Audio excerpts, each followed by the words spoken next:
Hello बच्चों, let's read the question. The question says explain the line the touch of earthly years. So आपको ये line के बारे में बताना है, एक्सप्लेन करना है the touch of earthly years. क्या की पॉइंट्स हम ध्यान में रखेंगे इस क्वेश्चन का आंसर लिखते वक्त? सबसे पहला बात, the expression the touch of earthly years refers to the ravages of old age experienced by humans.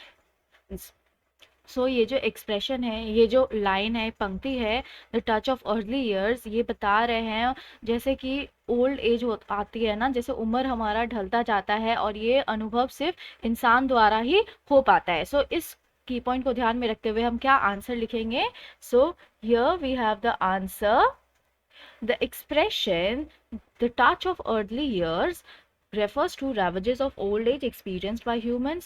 और ये जो एक्सप्रेशन, ये जो पंक्ति है, the touch of early years, ये बता रहे हैं जिस तरह उम्र ढलता है ना लोगों की, और ये सिर्फ इंसानों द्वारा ही अनुभव हो सकता है, including the loss of energy, जैसे कि हमारी ताकत, जो हमारे अंदर की ताकत है वो कम जाती है, वो हम खो देते हैं, इलनेस होती है, डिजीजेस होते हैं, हमें तबीयत खराब हो जाती है हमारी, देन सेनिलिटी होती है, हमारा बुढ़ापा आ जाता है, एंड दैट, और मृत्यु भी आ सकता है, दैट वन मस्ट सफ़र, जिसे हमें इन सारे चीज़ों से गुजरना पड़ता है एज वन ग्रोज ओल्ड, जैसे कि हमारा उम्र ढलते जाता है उस हिसाब से, while living on this earth, और जब हम इस धरती पे रहते तो हमें इन सारे चीज़ों से गुजरना ही पड़ेगा, है ना, इंसान होने के नाते.